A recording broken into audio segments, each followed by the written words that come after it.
Vous êtes en compagnie de Radio Taïwan International.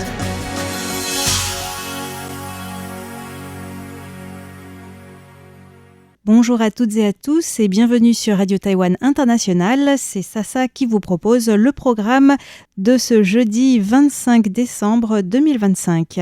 Tout d'abord, ce sera Tiffany Lee qui vous présentera le journal de l'actualité taïwanaise. Je vous rejoindrai ensuite pour le décryptage de la rédaction qui sera consacré au documentaire Island of the Winds, une belle histoire de solidarité entre des étudiants et des personnes âgées pour sauvegarder le sanatorium de Lecheng. Dans l'émission Taïwan en ébullition, François-Xavier Boulet vous parlera du café Go Now, une aventure high-tech à la taïwanaise. Et enfin, pour celles et ceux qui nous écoutent sur Internet, dans Graines de Business, Valentin Floquet vous présentera la folle histoire d'Edwin Chen, le plus jeune milliardaire taïwanais aux États-Unis. Mais avant toutes ces émissions, je vous laisse désormais en compagnie de Tiffany Lee pour les grands titres de l'actualité taïwanaise.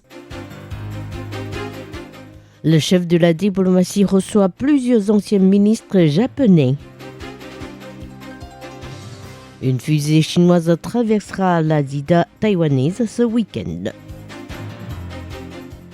Meta retire 7,8 millions de publicités soupçonnées d'escroquerie visant les Taïwanais. Le chômage en novembre à son niveau le plus bas depuis 25 ans.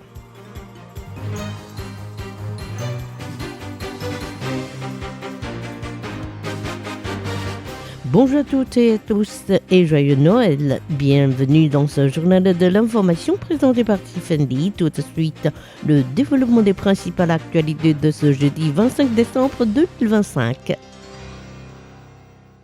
Le chef de la diplomatie reçoit plusieurs anciens ministres japonais.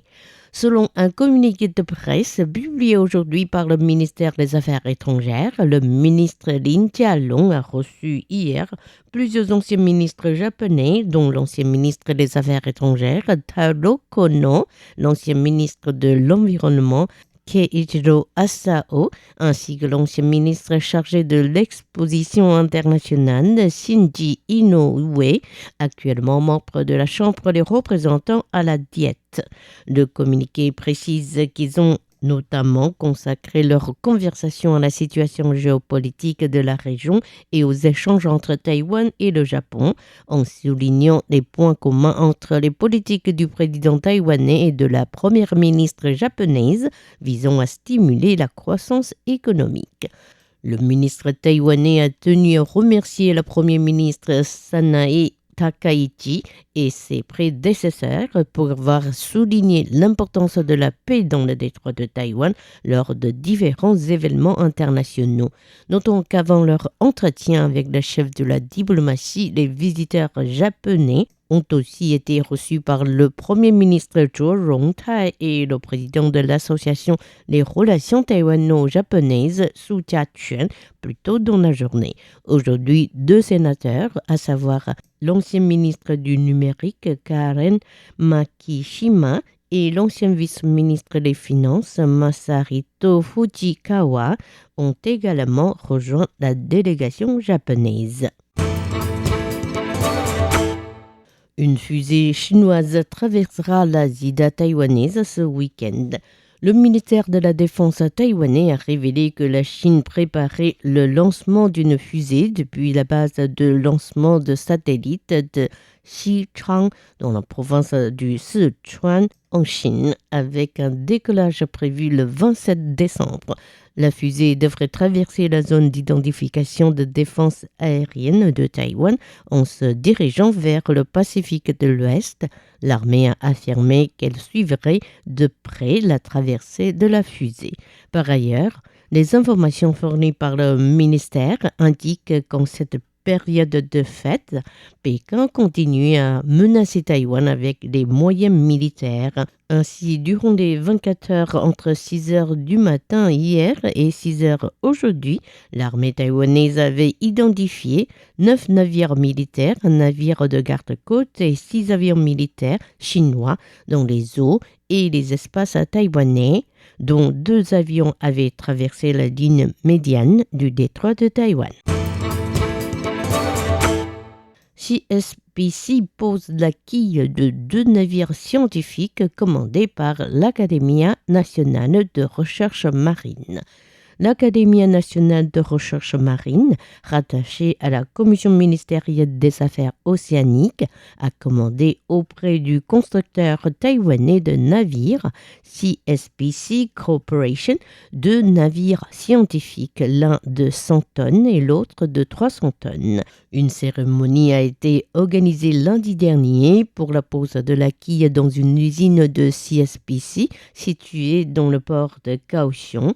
Les 2 navires seront équipés d'engins de détection tels que des sonars et des submersibles permettant de dresser les cartes topographiques des fonds marins dans les zones littorales. La livraison des 2 bateaux devrait intervenir au cours du 2e trimestre 2027, après les tests de mise à l'eau du 3e trimestre 2026. Meta retire en 22 mois 7,8 millions de publicités soupçonnées d'escroquerie visant les Taïwanais. Le géant du web Meta a commencé en mars 2024 à utiliser l'intelligence artificielle dans sa lutte contre les escroqueries sous forme de publicité sur les réseaux sociaux. La plateforme a pu identifier et filtrer de très nombreux annonceurs de publicité de ce type et réprimer, en collaboration avec les autorités taïwanaises, les crimes transfrontaliers.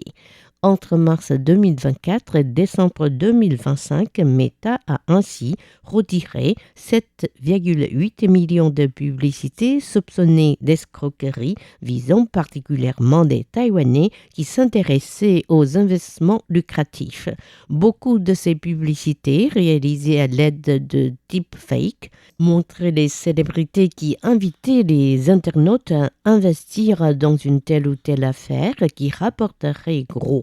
Pour reconnaître ce type de publicité, Meta a recouru à une technologie de reconnaissance faciale des célébrités taïwanaises.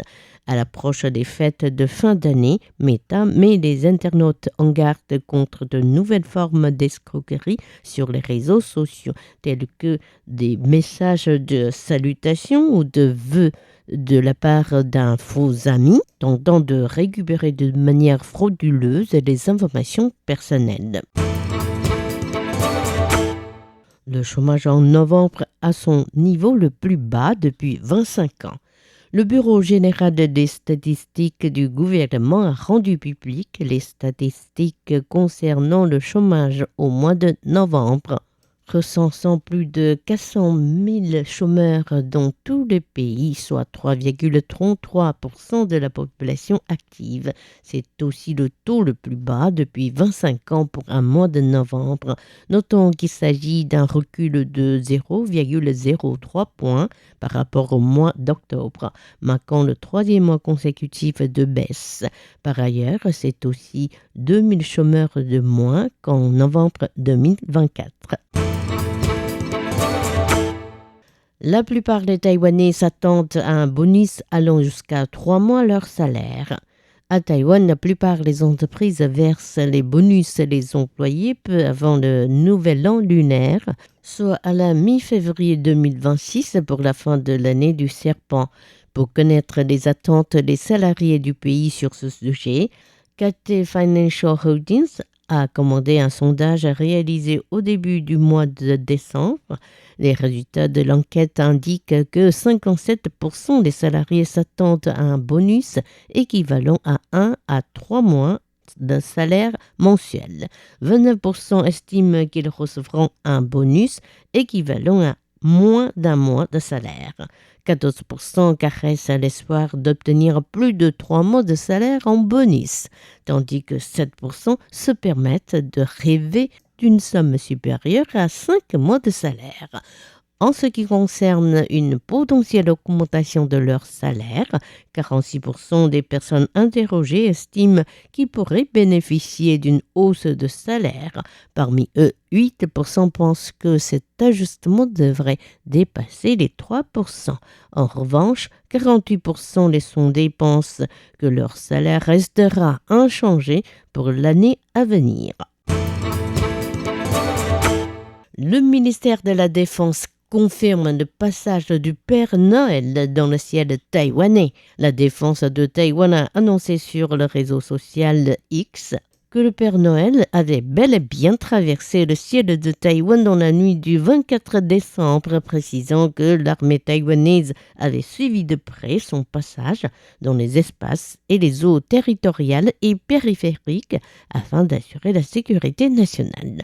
Le poste du ministère de la Défense fait suite à une annonce publiée sur le site NORAD Trade Center du commandement de la défense aérospatiale de l'Amérique du Nord des États-Unis qui indique que le Père Noël se trouvait au-dessus de Taïwan à 22h41 dans la soirée du 24 décembre. Le site précise que le voyage annuel du Père Noël pour la distribution des cadeaux s'est terminé à 2h le matin du 25 décembre, heure de la côte est de l'Amérique du Nord.